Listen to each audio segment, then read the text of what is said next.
श्रीमद् भगवद गीता अध्याय 1 कुरुक्षेत्र के युद्ध स्थल में सैन्य निरीक्षण। श्लोक 20। अथ व्यवस्थितान दृष्टा धार्तराष्ट्रान् कपिध्वज प्रवृत्ते शस्त्र संपाते धनु उदम्य पांडवः ऋषिकेशं तदा वाक्यम इदम आह महीपते। उस समय हनुमान से अंकित ध्वजा लगे रथ पर आसीन पांडुपुत्र अर्जुन अपना धनुष उठाकर तीर चलाने के लिए उद्यत हुआ। हे राजन, धृतराष्ट्र के पुत्रों को व्यूह में खड़ा देखकर अर्जुन ने श्री कृष्ण से ये वचन कहे।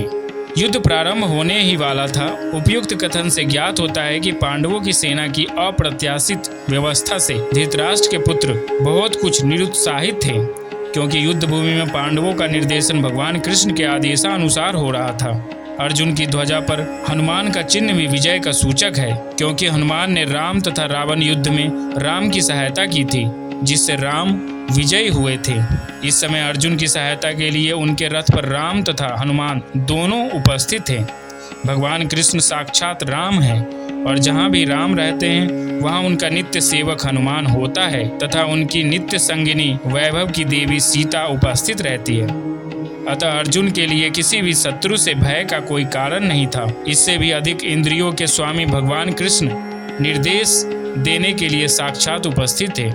इस प्रकार अर्जुन को युद्ध करने के मामले में सारा सत्परामर्श प्राप्त था। ऐसी स्थिति में जिनकी व्यवस्था भगवान से अपने शाश्वत भक्त के लिए की थी, निश्चित विजय के लक्षण स्पष्ट थे। अथ इस पद का तात्पर्य है कि अब संजय भगवान श्री कृष्ण और अर्जुन के संवाद रूप भगवद गीता का आरंभ करते हैं। 18वें अध्याय के 74वें श्लोक में आए इति पद से यह संवाद समाप्त होता है। ऐसे ही भगवद गीता के उपदेश का आरंभ उसके दूसरे अध्याय के 11वें श्लोक से होता है, और 18वें अध्याय के 66वें श्लोक में यह उपदेश समाप्त होता है। प्रवृत्ते शास्त्र संपाते। यद्यपि पितामह भीष्म ने युद्ध आरंभ की घोषणा के लिए शंख नहीं बजाया था, प्रत्युत केवल दुर्योधन को प्रसन्न करने के लिए ही शंख बजाया था, तथापि कौरव और पांडव सेना ने उसको युद्ध आरंभ की घोषणा ही मान लिया और अपने अपने अस्त्र शस्त्र हाथ में उठाकर तैयार हो गए। इस तरह सेना को शस्त्र उठाए देखकर वीरता में भरकर अर्जुन ने भी अपना गांडीव धनुष हाथ में उठा लिया। व्यवस्थितान धार्तराष्ट्रान् दृष्ट्वा। इन पदों से संजय का तात्पर्य है कि जब आपके पुत्र दुर्योधन ने पांडवों की सेना को देखा तब वह भागा भागा द्रोणाचार्य के पास गया, परंतु जब अर्जुन ने कौरवों की सेना को देखा तब उनका हाथ सीधे गांडीव धनुष पर ही गया। इससे मालूम होता है कि दुर्योधन के भीतर भय है और अर्जुन के भीतर निर्भयता है, उत्साह है, वीरता है। कपिध्वज। अर्जुन के लिए कपिध्वज विशेषण देकर संजय धृतराष्ट्र को अर्जुन के रथ की ध्वजा पर विराजमान हनुमान जी का स्मरण कराते हैं। जब पांडव वन में रहते थे तब एक दिन अकस्मात वायु ने एक दिव्य सहस्त्रदल कमल लाकर द्रौपदी के सामने डाल दिया।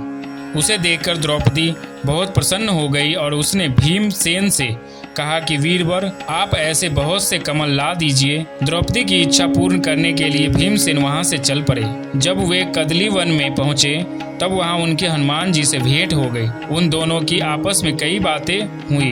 अंत में हनुमान जी ने भीमसेन से वरदान मांगने के लिए आग्रह किया तो भीमसेन ने कहा कि मेरे पर आपकी कृपा बनी रहे।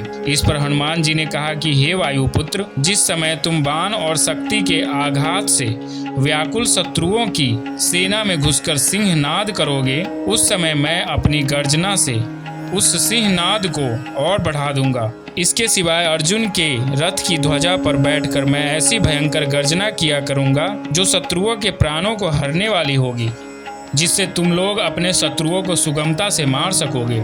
इस प्रकार जिनके रथ की ध्वजा पर हनुमान जी विराजमान है उनकी विजय निश्चित है। पांडवः। धृतराष्ट्र ने अपने प्रश्न में पांडवा पद का प्रयोग किया था, अतः धृतराष्ट्र को बार बार पांडवों की याद दिलाने के लिए संजय पांडवः शब्द का प्रयोग करते हैं। ऋषिकेशं तदा वाक्यम इदम आह महीपते। पांडव सेना को देखकर दुर्योधन तो गुरु द्रोणाचार्य के पास जाकर चालाकी से भरे हुए वचन बोलता है, परंतु अर्जुन कौरव सेना को देखकर, जो जगत गुरु हैं, अंतर्यामी हैं, मन बुद्धि आदि के प्रेरक हैं, ऐसे भगवान श्री कृष्ण से शूरवीरता, उत्साह और अपने कर्तव्य से भरे हुए आगे कहे जाने वाले वचन बोलते हैं।